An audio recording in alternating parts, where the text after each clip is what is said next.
Reach out, you've gone the distance, made the difference, taking your chances somehow. You've done the business, take the world in your hands.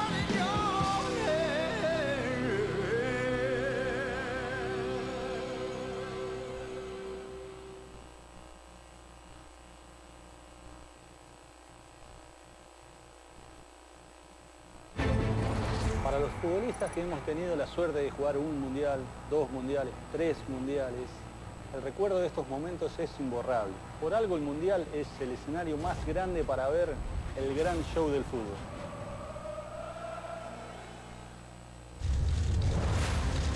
They woke the world to their magic, and their wizardry transcends time. Many have passed on, but their heroics live forever. On football's greatest stage, the gods of the game have earned their encore.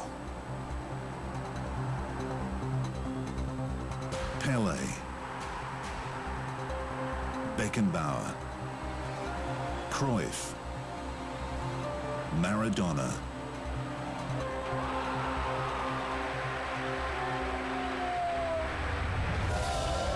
revered today by generations unborn when they weaved their spell.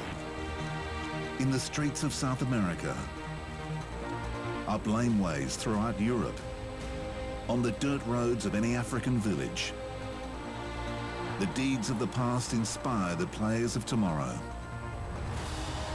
It's the cup of hope, the cup of dreams. It's football's biggest prize on the greatest stage of all.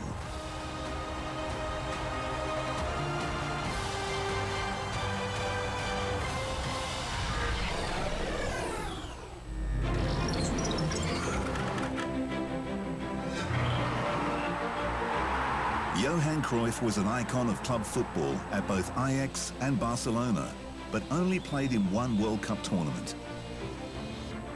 His nation, Netherlands, didn't win, going down in the 1974 final to West Germany. Despite an electrifying start to the final, he was heavily marked by the German defence, and though years later he would be retrospectively named the player of the tournament, he left the field that day sad and angry. There's no question, though, that more than 40 years on, Cruyff is regarded as a giant on football's greatest stage. The Dutchman is forever linked with the style of play known as total football, where players are free to traverse the pitch, switching through defence, midfield or attack as the occasion suits. While he was not its mastermind, Cruyff had the skill and brains to turn an innovative idea into a tactical revolution. For such a clever, instinctive, creative player, it's hardly a surprise that the philosophy of Johan Cruyff was built around a steely mental approach. You play football with your head, and your legs are there to help you, he said. Although Johan Cruyff was blessed with legs that could take him to the contest quicker and more often than most. He could spin on a sixpence, the Cruyff turn even becoming a recognised football manoeuvre. And when he bamboozled opponents and scored a goal, those legs could carry him high into the air in a leaping celebration he would repeat 33 times in his 48 caps for the national team.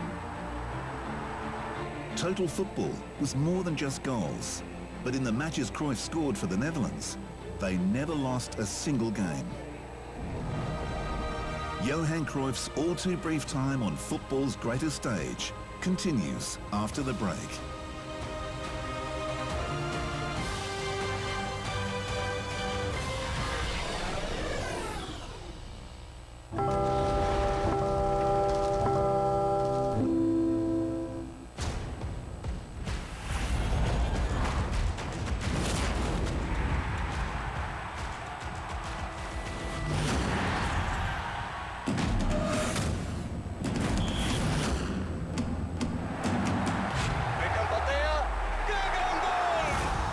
Beckham podría ser cualquier cosa. Ronaldo es más poderoso. ¡Es un gol extraordinario! Tienes que aprender a lidiar con una derrota. Tienes que creer en ti mismo para lograrlo.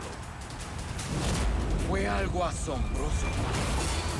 Una explosión de felicidad. ¡Alemania gana la Copa! ¡Pelé cabecea! ¡Un magnífico!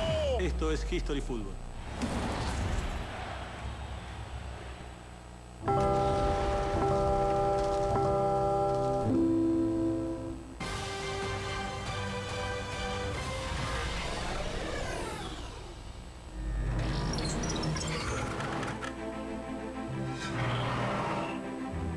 Johan Cruyff was born in Amsterdam, just 5 minutes away from De Meer Stadion, the then home of AFC Ajax. He joined the Ajax youth system on his 10th birthday, and when his father died from a heart attack 2 years later, his mother took a job as a cleaner at the club to make ends meet. Cruyff's idol growing up was not an Ajax player, but Alfredo Di Stefano, the Argentinian genius who inspired Real Madrid to 5 European Cups, playing total football more than a decade before it was given a name. The influence Di Stefano had was also seen in Cruyff's ambition to expand his horizons beyond the Eredivisie. It's always been very attractive to me to play in Spain a few years. So it was that after winning 6 Eredivisie titles and 3 successive European Cups with Ajax, he would transfer to Barcelona in 1973 for a then world record transfer of just under £1 million. When he arrived in West Germany for the 1974 World Cup, he was the reigning Ballon d'Or champion and on the way to his 3rd award in 4 years. With 6 of his ex-teammates from Ajax in the squad, Netherlands qualified for its first World Cup since 1938. And if West Germany was favourite to win at home, the Dutchmen were the popular choice as their biggest danger. The 74 tournament was played under an unusual format. After the first group stage, 8 qualifiers played in 2 additional groups of 4, with the winners to meet in the final. It was here that Cruyff excelled, scoring a brace against Argentina and then propelling his team into the final with a goal in a 2-0 defeat of Brazil. The final began with a dazzling Cruyff run before being fouled inside the penalty area. Johan Neeskens converted the penalty before any West German had even touched the ball. But the Germans settled into a dour suppression of Cruyff's talents. He was angry and off his game, yellow-carded for arguing with the referee at the end of the first half. And with Franz Beckenbauer controlling the game, the Germans won 2-1. Though he would play for another 10 years, Cruyff did not turn out for Netherlands after 1977. His refusal to play in the 1978 World Cup, when Netherlands missed him dearly in the final against Argentina, was never fully explained until many years later when he revealed an horrific tale. Kidnappers broke into his home in Barcelona and tied up his family at gunpoint. Though the plot was foiled, Cruyff was unwilling to leave his family for more than 6 weeks for the World Cup. Many of his homeland blamed the World Cup defeat on his absence, and he never wore the orange colours again. He did, however, return home to Ajax in 1980 as technical advisor.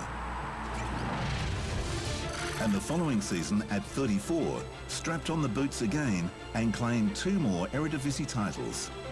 Then, when Ajax thought his time was up, he switched for a famous farewell season at Feyenoord and Eredivisie number 9. Johan Cruyff's club exploits as a player, manager and technical director have filled many more pages than the tales of his World Cup exploits. But the total football he played in 1974 was game-changing and one of the most important cameos on football's greatest stage.